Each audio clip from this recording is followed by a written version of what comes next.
नमस्कार, आप देख रहे हैं रियल न्यूज भारत। G20 की बैठक पिछले 2 दशकों में पूरी दुनिया में आयोजित हुई है, लेकिन भारत ने इस मंच को जमीन से उठाकर फलक तक पहुंचा दिया। भारत की अध्यक्षता में G20 सम्मेलन का जो आयोजन पूरी दुनिया देख रही है, उससे पूरी दुनिया में भारत का रुतबा विश्व गुरु के तौर पर बढ़ा है।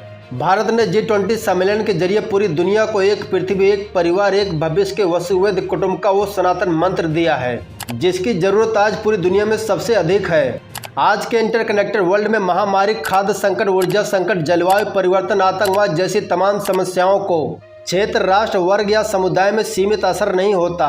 G20 शिखर सम्मेलन को सफल बनाने के लिए भारत सरकार ने अपना खजाना खोल दिया है। आज तक देश में इतने बड़े स्तर का आयोजन पहले कभी नहीं किया गया था।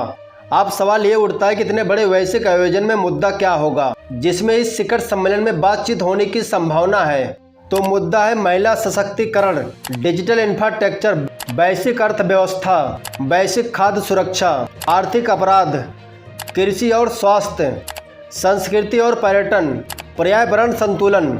बीते साल कोरोना ने दुनिया की सप्लाई चेन व्यवस्था से सीख लेने का मौका दिया है। आज भारत उसी प्राकृतिक जीवन शैली की सनातन समृद्धि परंपरा को G20 के मंच के जरिए दुनिया तक पहुंचा रहा है। जलवायु परिवर्तन से लेकर मानव केंद्रित विकास तक और समावेशी तकनीकी से लेकर तीसरी दुनिया के देशों की बात तक, ये मोदी सरकार और हिंदुस्तानी है जिसने पहली बार G20 के मंच का इतना विस्तार किया है। ऐसे में दुनिया के सामने सवाल यही है, क्या G20 के शिथिल मंच को विश्व गुरु भारत ने नई सदी का सबसे सक्रिय मंच बना दिया है? G20 क्यों दुनिया के लिए जरूरी है?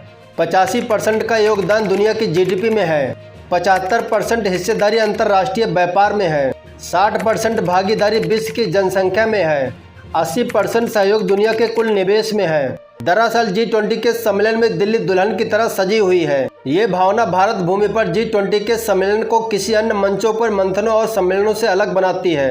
यही वजह है आज पूरब से पश्चिम तक भारत का अलग सम्मान है। आज भारत दुनिया को एक बार फिर नई दिशा की तरफ ले जा रहा है। G20 के सम्मेलन के दौरान मेहमानों को भारत के आधार, डिजी लॉकर और UPI जैसी उपलब्धियों के बारे में बताया जाएगा। सरकार की योजना है कि सम्मेलन के दौरान सभी प्रतिनिधियों को UPI के जरिए पैसे भेजे जाएं। समिट के दौरान सभी प्रतिनिधियों के वॉलेट में 1,000 रुपये ट्रांसफर किए जाएंगे ताकि वो UPI के बारे में जान सकें। वॉलेट के पैसे से अतिथि समिट वेन्यू पर लगे स्टॉल से खरीदारी कर सकते हैं। समिट पर लगे स्टॉल में भारत की परंपरा देखने को मिलेगी। रिपोर्ट के मुताबिक 2029 तक भारत दुनिया की तीसरी सबसे बड़ी अर्थव्यवस्था बन जाएगा। हालांकि कुछ देश ऐसे भी हैं जो भारत की इस कामयाबी से जल रहे हैं। पता नहीं क्यों चीन के राष्ट्रपति शी जिनपिंग ने आयोजन में आने से मना कर दिया। वहीं आतंकवादियों का देश कहे जाने वाला पाकिस्तान को बुलाया ही नहीं गया। वहीं पाकिस्तान इस बात से दुखी है कि सऊदी अरब के प्रिंस मोहम्मद बिन सलमान G20 में शामिल होने भारत तो आ रहे हैं, लेकिन पाकिस्तान में नहीं जाएंगे। भारत के G20 समिट से सबसे ज़्यादा पाकिस्तान ही जल रहा है। ऊपर से मोहम्मद बिन सलमान ने पाकिस्तान में और आग लगा दी।